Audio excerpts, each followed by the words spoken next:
kemuliaan Tuhan itu kalau ada di dalam diri kita, maka bagian kita adalah memancarkan kemuliaan Tuhan itu keluar dari dalam diri kita. Ya, dan kita akan belajar memuliakan Tuhan dengan kasih. Ya, itu yang akan kita pelajari supaya kita bisa praktekkan ini di dalam kehidupan kita sehari-hari. Ya, karena setiap kita anak Tuhan, orang Kristen harus punya kasih. Ya, dan tentu saja kasih yang ada di dalam diri kita itu semuanya sudah all out, sudah dengan sepenuh hati kita praktekkan atau belum. Nah, ini menjadi sebuah refleksi, menjadi renungan bersama buat setiap kita. Sudahkah kita menyalurkan kasih yang sejati bagi sesama kita, ya? Kita belajar di dalam surat Roma pasal yang ke-12, ayat yang ke-9 dan seterusnya. Roma pasal 12 ayat 9, kita akan baca ayat yang ke-9 ini bersama-sama terlebih dahulu. 1, 2, 3. Hendaklah kasih itu jangan pura-pura. Kemudian jauhilah yang jahat dan lakukanlah yang baik. Ya, ini sebuah nasihat yang disampaikan oleh Rasul Paulus kepada jemaat di Roma. Sudah sangat jelas dikatakan bahwa hendaklah kasih itu jangan pura-pura. Berarti kalau Paulus menasihatkan hal ini jangan pura-pura. Berarti kasih itu ternyata bisa dipraktekkan dengan tulus iya, dengan pura-pura juga iya. Dan setelah diamat-amati oleh Rasul Paulus menasihati kepada jemaat Roma, hendaklah kalau kita mengasihi, ya jangan pura-pura. Ternyata bisa loh, kita di dalam kalangan sesama orang Kristen, teman-teman gereja, mengasihi bisa pura-pura. Dan firman Tuhan menasihatkan kita, kalau kita mengasihi jangan pura-pura. Ya, pura-pura itu seperti apa? Jauhilah yang jahat. Nah, ternyata kepura-puraan itu jahat di hadapan Tuhan. Karena itu kan dilanjutkan kan nasihatnya barusan, jauhilah yang jahat. Yang jahat itu apa? Ya, kepura-puraan itu, pura-pura atau munafik, itu jahat di hadapan Tuhan. Dan lakukanlah yang baik. Yang baik itu artinya ya tidak pura-pura, ya. Nah, sekarang bagaimana cara kita memuliakan Tuhan dengan kasih yang tidak pura-pura ini, ya. Lakukan tindakan kasih yang asli atau kasih yang sejati, yang tulus. Kasih yang asli pasti tidak pura-pura dan pasti tidak jahat, ya, pasti baik. Nah, ada 5 ciri kasih yang tidak pura-pura atau ciri kasih yang sejati, ciri kasih yang memang dikehendaki Tuhan. Yuk kita praktekkan bersama-sama, ya. Yang pertama seperti apa? Kita lanjutkan ayat yang ke-10. Inilah ciri kasih yang sejati. Ayat yang 10, ya, kalau Anda sudah dapatkan ayatnya, kita baca dengan suara yang paling keras yang kita bisa. 1, 2, 3. Hendaklah kamu saling mengasihi sebagai saudara dan saling mendahului dalam memberi hormat. Ya. Yang pertama, ciri kasih yang sejati adalah mendahului untuk menghormati. Cobalah duluan Anda berusaha menghormati. Ya, apalagi kita ini masih tinggal di Indonesia, budaya ketimuran kita cukup kental, sopan santun, menghormati. Nah, praktek menghormati yang paling umum di negara kita, di lingkungan kita adalah dengan cara menyapa. Betul ya? Menyapa. Halo, shalom, apa kabar? Lalu kasih salam. Ya, shalom. Ya, gimana kabarnya? Nah, seperti itu. Sebisa mungkin ketika Anda berjumpa dengan orang lain, terutama ya saudara seiman, teman kita sendiri. Apalagi kalau Anda kenal saudara-saudara, hari Minggu ketemu di gereja, mungkin kalau hari lain ketemu di ya tempat lain mungkin, entahkah di kantor, entahkah di perjalanan, entahkah di mall, di toko, atau pas lagi musim liburan, ketemu lagi. Jangan Anda merasa, aku kayaknya tahu orang itu, ya dia juga tahu aku. Tapi enggak, ngapain aku nyapa dia lah, ini sudah mulai ada apa dengan kasih kita, ya? Atau Anda mungkin merasa ada suatu ganjalan di dalam hati sehingga kita merasa ya aku kenal sih kenal ya, satu gereja sih memang satu gereja, ya. Apalagi jangan-jangan satu connect group, ya. Apa kalau ketemu satu connect group minimal lah Anda WhatsApp misalkan dari jauh, kamu juga ke tempat ini ya, sama gitu ya. Nah itu sudah nyapa. Ya, kalau sudah berdekatan baru kita datangin, hei halo apa kabar? Nah itu mendahului dalam kita menyapa. Ya, menyapa duluan sekalipun secara posisi dan jarak, teman Anda itu mungkin lebih possible, lebih memungkinkan untuk menyapa Anda dulu.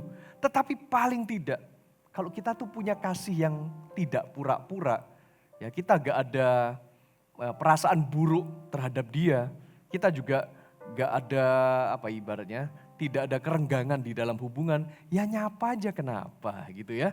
Oke, dan sewaktu kita juga menyapa, memberi hormat, itu bisa dituangkan dengan nada bicara juga. Nada bicara yang sopan, tidak menyinggung perasaan orang lain. Dan cara kita menghormati selain menyapa, nada bicara, ya, nada bicaranya juga tidak membentak, sopan, santun, juga menghormati orang lain itu dengan cara kita tepat waktu. Ya, katakan sama-sama tepat waktu. Kalau sudah janjian sama orang lain, misalkan janjian ketemunya jam 10 pagi, paling tidak Anda datang jam 10:05. Pak kan sudah kebiasaan Pak, ya molor dikit lah Pak, 10:15 pun masih wajar Pak, batas toleransi. Ya buat Anda toleransi, tetapi buat yang nunggu Anda itu loh, ya.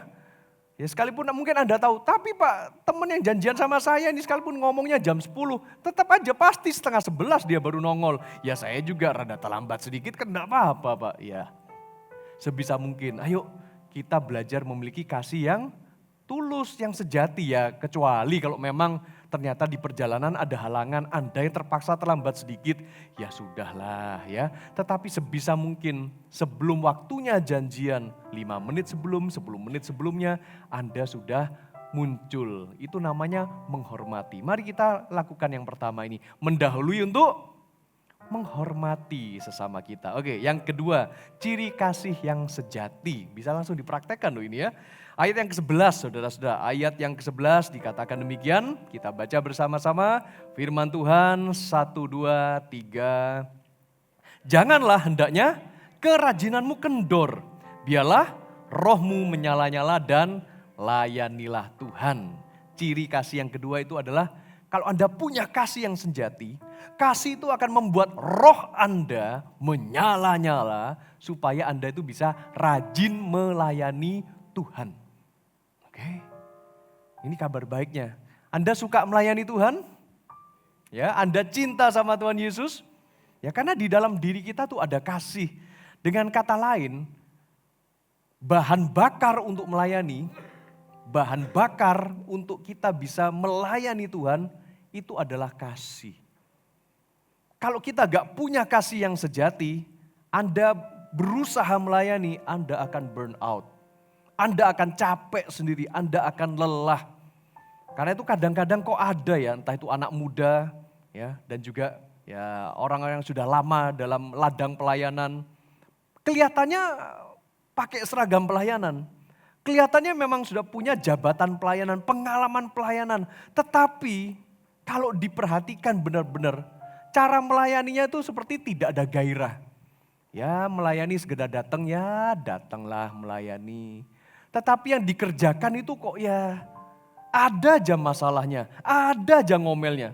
Pernah Anda ketemu sama orang yang pelayanan di gereja tetapi suka ngomel? Puji Tuhan tidak ada yang mengaku. Ya, coba ngomong sama-sama ya. Jangan ya Dek ya, jangan. Ya. Kenapa? Ya, kalau saya benar-benar renungkan firman Tuhan dan saya juga mempelajari tabiat rekan-rekan yang kelihatannya pelayanan, kayak sibuk ngisi jadwal, pelayanan juga ada. Tetapi yang ngomelnya tuh kadang yang merasa capek, lalu dia curhat gesekan sama temennya, kenapa dia di jadwal lebih banyak, aku jadwalnya dikurangin, memangnya aku kurang bagus apa waktu pelayanan, kayak gitu. Ini motivasi pelayanannya apa? Kalau kita motivasi melayani itu dengan kasih yang tulus, kasih yang murni, ya pasti kita akan melayani mau ditaruh di posisi manapun, jadwalnya mau ditambah ataupun mau dikurangi, kita akan terus tetap memiliki roh yang menyala-nyala untuk melayani. Makanya garis bawahi baik-baik, bahan bakar untuk kita bisa melayani Tuhan dengan berapi-api itu adalah kasih yang sejati. Karena kalau kasih kita sudah mulai luntur, ini sekalipun Anda itu di jadwal pelayanan di CG, datang ya mungkin terlambat ya. Habis gitu datang ke CG tapi tidak persiapan. Dijadwalkan untuk berdoa ya, Anda mungkin merasa aduh yang lain aja lah yang berdoa seperti itu. Ayo kita belajar kembali kepada kasih yang sejati. Saya sampaikan ini supaya menjadi sebuah renungan bagi setiap kita ya. Apakah ini mengena buat Anda? Oke. Katakanlah sebentar lagi tahun yang lama ini akan segera berlalu, kita akan memasuki tahun yang baru. Memasuki tahun yang baru, ayo kita juga dengan kasih yang sejati. Kasih yang tulus, kasih yang murni. Supaya itu jadi bahan bakar untuk membuat roh kita menyala-nyala dan melayani Tuhan.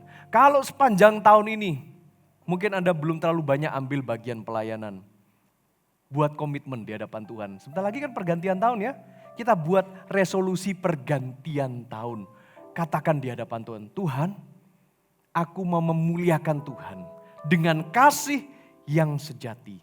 Salah satunya kalau aku punya kasih yang sejati, aku mau rohku menyala-nyala. Menyala-nyala supaya rajin melayani. Yang belum melayani Tuhan, saya dorong Anda. Yuk kita melayani Tuhan. Gak perlu jauh-jauh, mulai dari dalam connect group sendiri. Melayani Tuhan di gereja, melayani Tuhan bersama dengan teman Anda. Dan kalau ada, mana tahu nih ya, kalau ada dari antara Anda yang sudah mulai mau mundur, dah aku terakhir pelayanan pokoknya tahun 2025 ini. Nanti memasuki tahun yang baru, aku gak mau pelayanan lagi, aku sudah ancang-ancang izin sama Pak Gembala mau keluar dari pelayanan. Saya kasih tahu sama Anda, batalkan niat Anda. Kembali pada firman Tuhan ini dan cek hatimu.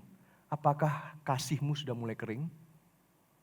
Lalu engkau sudah tidak punya bahan bakar lagi untuk rohmu menyala? Ya pantesan gak mau melayani. Tetapi mari kita kembali kepada kasih yang sejati itu. Amin. Ya, oke. Selanjutnya, ciri kasih yang sejati yang ketiga. Kita lanjutkan di ayat yang ke-12 dan langsung kita kombinasikan ke ayat yang ke-15. Karena ayat ini memiliki kesamaan ya. Ayat yang 12 dan 15, ciri kasih yang sejati yang ketiga, demikianlah firman Tuhan. Ayat 12, bersukacitalah dalam pengharapan, sabarlah dalam kesesakan, dan bertekunlah dalam doa. Itu ayat yang ke-12. Kemudian ayat yang ke-15 ya. Kata kuncinya, keywordnya sama, bersukacitalah. Yuk saya ajak kita baca sama-sama. 1, 2, 3. Bersukacitalah dengan orang yang bersukacita. Dan menangislah dengan orang yang menangis. Ciri yang ketiga dari kasih yang sejati itu adalah, kasih yang sejati itu akan terpancar melalui ekspresi sukacita dan punya empati. Ya. Ciri orang yang punya kasih itu pasti kelihatan lah dari raut wajahnya, raut mukanya gitu ya. Ada sukacita, sekalipun diem aja. Kelihatannya diem aja tapi kita tahu orang ini tidak menyimpan rasa dendam gitu ya. Gak nyimpen rasa benci, tidak menyimpan kepahitan gitu. Tapi tenang aja bawaan mukanya. Bisa kelihatan terang gitu loh ya. Karena ada kasih.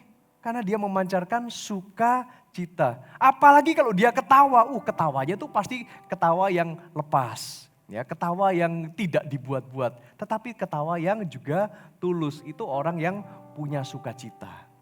Sukacita yang terpancar dari kasih yang sejati. Tetapi beda dengan orang yang kasihnya mungkin sudah mulai luntur. Kasihnya yang seperti ditegur oleh Paulus, kasih yang pura-pura. Ketawa sih ketawa tapi ya, sudah kelihatan ketawanya tuh mencurigakan. Ini ketawanya kayak mau memusuhi orang lain. Nah ini, sekarang kita mau belajar. Saat kita tuh punya kasih yang sejati akan terpancar melalui sukacita. Sekalipun punya masalah, ya. Sekalipun doa kita belum dijawab, tetap bersukacita. Sekalipun pergumulan tantangan belum selesai, tetap masih bisa bersukacita. Kenapa? Karena punya kasih yang sejati, yang dinikmati di dalam Tuhan Yesus. Karena itu firman Tuhan kan mengajarkan, tadi ayat yang ke-12 ya, bersukacitalah dalam pengharapan. Memang masih berharap kok. Cita-citanya belum tercapai, doa belum dijawab. Kemudian sabarlah dalam kesesakan. Memang masih punya masalah. Orang Kristen mana sih yang gak punya masalah? Ya. Saya dan Anda kita setiap hari selalu menghadapi persoalan, masalah, silih berganti. Selalu ada masalah dalam kehidupan ini. Entah masalah dalam rumah tangga, masalah dalam keluarga, ya, masalah kita dengan pekerjaan, masalah dengan orang lain, ya. Tetapi tidak usah cari masalah, toh masalah pasti datang sendiri. Ya. Masalah kita harus membenahi suatu kerusakan mungkin, masalah kita dikejar target ini itu dan sebagainya. Kita harus menghadapi masalah. Masalah kita belum selesai selama hidup di dunia ini. Tetapi orang yang punya kasih menghadapi setiap masalah itu tetap dengan sukacita. Kita masih bisa ketawa, kita masih bisa bersyukur, kita masih bisa berdoa. Nah itu artinya kita masih punya kasih. Tetapi kalau kasih kita udah luntur, menghadapi masalah ngomel. Bahkan lebih dari itu mengutuki kehidupan ini. Kok bisa sih hidup nih kayak begini? Ya, sampai kita jangan-jangan mengutuki Tuhan. Tuhan ini bisa jadi Tuhan apa enggak sih? Kok masalahku gak selesai-selesai? Nah itu hati-hati. Itu sudah mulai memasuki area kehilangan sukacita. Mulai melontarkan kata-kata kutukan di hadapan Tuhan. Ya, jadi kita belajar, kita punya sukacita. Dan sukacita itu membuat kita kuat dalam doa. Ya, tadi ayat 12 sangat jelas mengatakan bersukacitalah dalam pengharapan. Kita berharap doa dijawab. Sabarlah dalam kesesakan waktu kita menghadapi masalah. Bisa sabar itu karena sukacita. Dan bertekunlah dalam doa. Sukacita itu membuat kita tekun di dalam doa. Ya, jadi sewaktu Anda berdoa, jangan berdoa sewaktu Anda punya masalah saja. Gak punya masalah pun berdoalah. Tetapi ketika masalah Anda mungkin lagi berat, ya saya percaya Anda akan lebih kenceng berdoa. Tetapi sewaktu Anda masih bisa menghadapi masalah Anda, mungkin Anda merasa masalahku gak seberapa dibandingkan yang lain, tetaplah berdoa. Sukacita itu memberikan kekuatan dan ketekunan agar kita bisa kuat berdoa. Amin ya. Oke. Dan kemudian selain terpancar lewat ekspresi sukacita, kasih yang sejati itu terpancar juga kita punya empati sama orang lain. Ya. Bukan kita mentertawakan orang lain dalam kesusahan, enggak. Justru ayat yang ke-15 berkata, bersukacitalah dengan orang yang sukacita. Ada teman kita yang bersukacita, ada teman kita yang naik pangkat, ada rekan kita yang mungkin baru mendapatkan anak, kelahiran anak gitu ya. Ada teman kita baru sembuh, sehat. Nah, teman kita kan lagi bersukacita. Respon kita gimana? Ya paling tidak kita juga ikut mengucapkan selamat. Selamat ya buat kelahiran anaknya. Selamat ya kamu akhirnya sudah sembuh. Akhirnya kamu sudah keluar dari opname rumah sakit. Kita ikut bersukacita. Selamat ya kamu naik pangkat. Kamu dapatkan promosi. Ya, jangan kita menyimpan rasa tidak senang. Tidak senang ketika melihat orang lain senang ya. Tetapi lebih senang ketika melihat orang lain susah. Jangan ya. Karena firman Tuhan menasihatkan bersukacitalah dengan orang yang bersukacita. Tapi menangislah dengan orang yang menangis. Jangan dibalik. Bersukacitalah dengan orang menangis dan menangis dengan orang yang bersukacita. Jangan ya. Ya. Jadi kalau kita melihat atau kita mendapati rekan kita dalam kesusahan, kesedihan, kehilangan orang yang dikasihi karena sedang mengalami kedukaan, mari kita berempati. Ya. Kita menguatkan dia. Apa sih maksudnya empati itu? Empati itu adalah, mungkin kita perlu bedakan antara empati dengan simpati ya. Mungkin ada, kita bersimpati atau berempati sih sebenarnya pastor ya. Oke, coba nih. Simpati dibedakan dengan empati ya. Simpati itu adalah rasa kasihan atau iba terhadap penderitaan orang lain. Sambil tetap menjaga jarak emosional dan kita merasa untuk mereka, kita cuma merasa, aku merasa kamu sudah mengalami kedukaan ya. Jadi begitu, jadi kita cuma memberikan penghiburan dari kulit luarnya saja, itu namanya simpati. Tetapi empati adalah kemampuan untuk ikut merasakan emosi yang sama dengan orang itu dan berusaha menempatkan diri kita pada posisi mereka. Nah itu namanya empati. Dan memahami pengalaman mereka secara mendalam. Jadi coba kita bedakan ya. Simpati terhadap orang lain tuh kita cuman ngomong aja, pakai perkataan kita aja. Oh kamu yang kuat ya, oh nanti masalah pasti berlalu. Ya aku paham kok kamu ngalamin gitu. Ya oke lah, nanti Tuhan pasti tolong. Nah itu simpati, memberikan penghiburan, memberikan kekuatan. Tetapi kalau empati itu lebih dalam. Kita berusaha belajar untuk mendalami emosinya teman kita. Makanya tadi firman Tuhan kan katakan, bersukacita dengan orang bersukacita, ikut ngalami emosinya. Menangis dengan orang yang menangis, ikut ngalami. Oh, kamu kehilangan ya. Aduh, aku juga ikut merasakan kehilangan kayak kamu loh ya. Iya, aku kok rasanya, ya tapi jangan dibuat-buat. Dadaku ikut sesek loh ketika kamu menangis ya, itu lebay ya.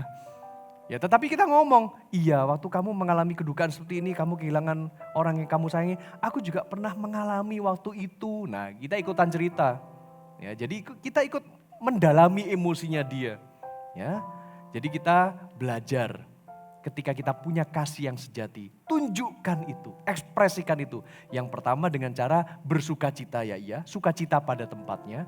Tetapi kita juga ikut berempati juga pada tempatnya. Ada teman kita yang bersyukur, kita ikut senang. Ada teman kita yang sedih, kita pun juga belajar memaklumi kesedihannya dan ikut berempati. Oke, yang keempat, ciri kasih yang sejati. Lanjut ya, ayat yang ke-13. Ayat yang ke-13 di sini dikatakan, demikianlah firman Tuhan, kita baca bersama-sama. Bantulah dalam kekurangan orang-orang kudus dan usahakanlah dirimu untuk selalu memberi tumpangan. Yang keempat, kalau saya dan Anda memiliki kasih yang sejati, tidak munafik, kasihnya tidak pura-pura, ya kita inilah ciri sebagai orang Kristen, suka membantu sesama kita. Ya. Kita nih helpful bahasa Inggrisnya, suka nolong, baik dalam perkara kecil aja sampai perkara yang besar. Yang simple aja lah, gak usah Anda terlalu muluk-muluk. Aduh ini kayak mau ngirim dana bantuan, mau ngirimin bantuan korban bencana alam aja gitu sama teman Anda. Enggak. Ya, misalkan dah kalau ada seseorang yang umurnya usia lebih tua, lalu kesulitan untuk memasuki satu ruangan, bantulah untuk membukakan pintu, lalu dibuka, yuk silakan lewat. Nah itu aja sudah sikap helpful, membantu, suka menolong. Ya. Jadi misalkan ada kesulitan yang dialami oleh orang lain, Anda pun juga dengan sigap, Anda peka dengan situasi dan kondisi tersebut. Oh kamu perlu didahulukan ya, kamu dulu yang lewat, silakan. Nah itu namanya jiwa yang suka menolong, suka membantu. Itu masih baru secara bawaannya aja. Tetapi kalau misalkan kita juga di dalam komunitas CG. Nah di dalam komunitas CG kita akan bisa langsung melihat teman-teman kita siapa ya yang memang perlu dibantu. Entahkah itu dibantu misalkan yang paling sederhana aja. Mungkin dibantu untuk transportasi datang ke lokasi CG. Kan kadang-kadang masih ada rekan-rekan kita yang entah kesulitan. Aduh rumahku agak jauh, ini belum lagi tempatnya jarang ada akses masuknya agak sulit. Ya kita menawarkan diri, yuk kamu tak jemputi ta. Ya, karena firman Tuhan juga mengatakan tadi kan, dan usahakanlah dirimu untuk selalu memberi tumpangan. Ya, tapi kalau Anda bisa berkendaraan secara mandiri, jangan Anda gunakan ayat ini. Firman Tuhan berkata, Pastor Robert juga ngomong, aku mau numpang sama kamu, Bok ya jemput aku terus. Ya, itu namanya adalah terlalu. Ya belajarlah mandiri. Tapi kalau Anda memang ada kesulitan, Anda perlu ditolong. Nah yang menolong ini pun juga harus bisa tahu diri juga, bisa membantu juga ya. Tetapi jangan memperalat. Memang firman Tuhan ini mengajarkan, kalau kita punya kasih yang sejati, kita akan suka membantu sesama. Tetapi jangan diputar balik ayatnya. Tuh kan, kalian kan sesama orang Kristen, aku juga anak Tuhan. Yuk bantulah aku terus. Karena firman Tuhan mengatakan supaya engkau suka membantu. Ya. Membantu juga pada tempatnya. Jangan posisikan diri Anda selalu suka yang dibantu. Tetapi coba posisikan diri Anda yang mungkin selama ini sudah dibantu, Belajarlah juga membantu yang lain. Kalau Anda mungkin seringkali dibantu dalam hal transportasi, paling tidak Anda membalas dong. Saya bawakan snack ya buat CG kita, saya yang bawakan konsumsi. Nah gitu loh, jadi ada saling bantu membantu, jangan cuma dilayani terus gitu ya.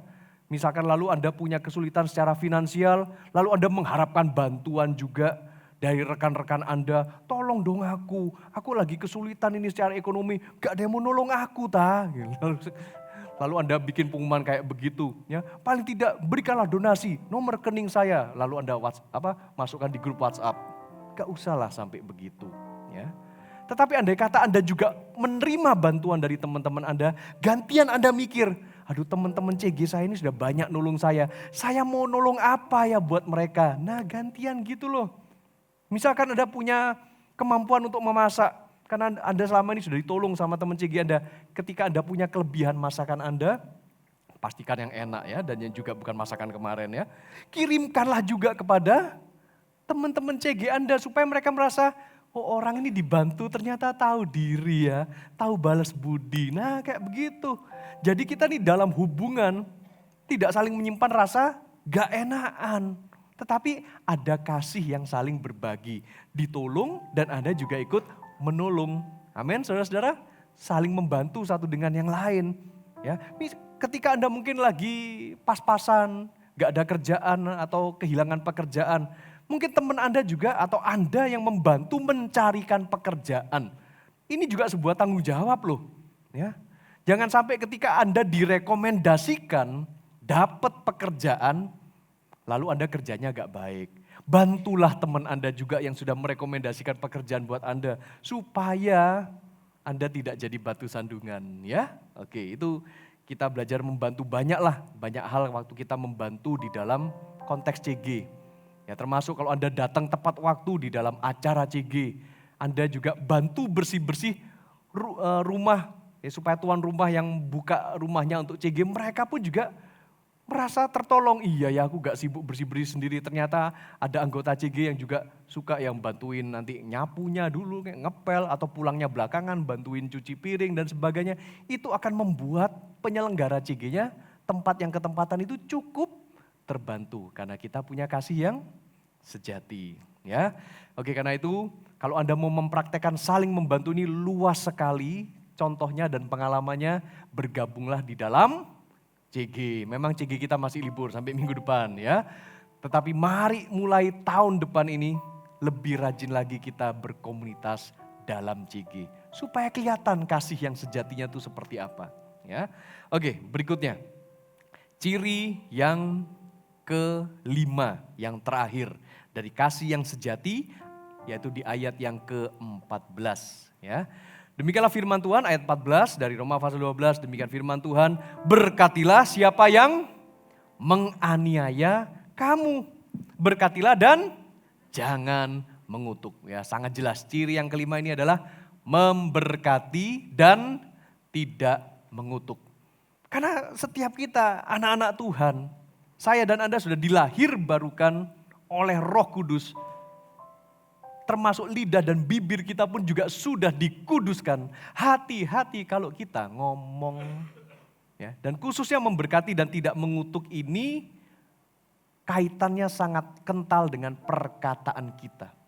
Dengan lidah kita, dengan mudahnya kita bisa melepaskan berkat, pujian, kata-kata positif. Tetapi juga dengan lidah yang sama, hati-hati.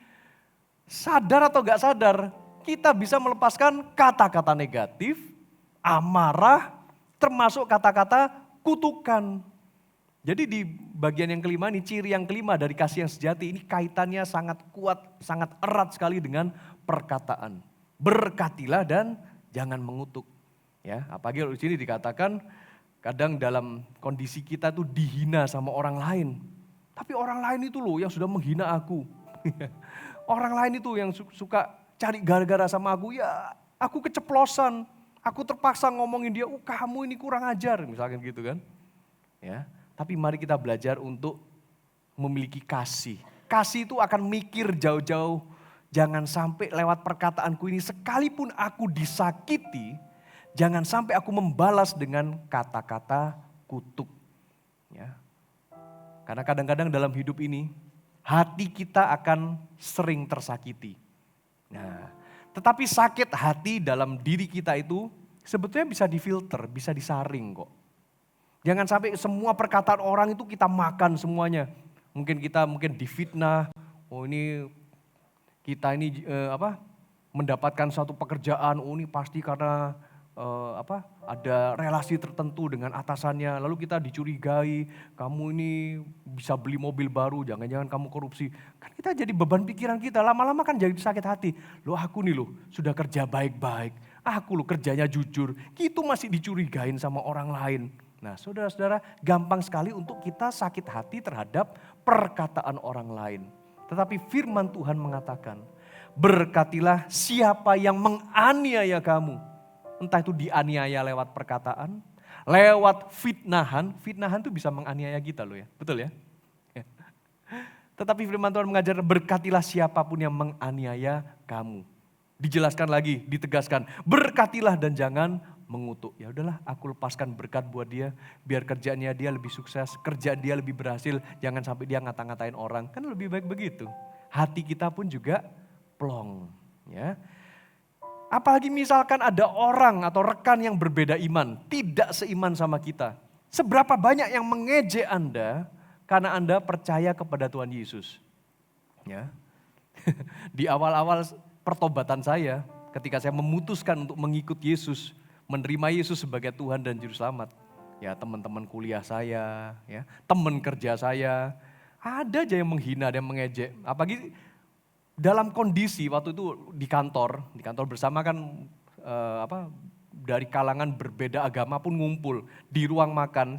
Saya lipat tangan, tundukkan kepala, berdoa. Itu pun jadi bahan ejekan. Kan bagi kita orang Kristen, oh itu kan biasa ya pastor ya. Biasa memang. Tetapi buat rekan-rekan saya yang tidak seiman, hal seperti itu, ini anak kok ya terlalu kayak sok-sok rohani, sok saleh dan sebagainya. Sampai lauk saya aja sampai mau diculik sama mereka. Tetapi kita kan tetap melepaskan berkat buat mereka. Berkatilah dan jangan mengutuk. Ya, saya tidak bisa mengubah kebiasaan saya, masa tiba-tiba ketika waktunya jam sebelum makan, lalu saya tidak berdoa supaya lauk saya tidak diambil. Ya enggak, saya tetap berdoa. Tuhan, kuduskan, sucikan makanan ini dalam nama Yesus. Kan berkatilah dan jangan mengutuk kan. Kalau saya mengutuk bisa saya tambahin doanya. Dan siapapun yang memegang lauk saya, Tuhan patahkanlah tangannya, kan enggak mungkin. Ya. Ketika hati kita disakitin sama orang lain, berkatilah dan jangan mengutuk. Lepaskanlah pengampunan. Ya. Kita bawa dalam doa, hati-hati ya dalam berdoa. Mungkin kita sebel sama orang lain, ya Tuhan orang itu sudah menyakiti hatiku. Cepat panggil dialah ya Tuhan. Nah itu sudah mulai mengutuk itu ya, supaya cepat dibawa pulang ke rumah Bapa itu, hati-hati ya. Karena itu berkatilah dan jangan mengutuk. Ya, nah mudah bagi kita untuk memberkati orang yang baik sama kita, betul ya?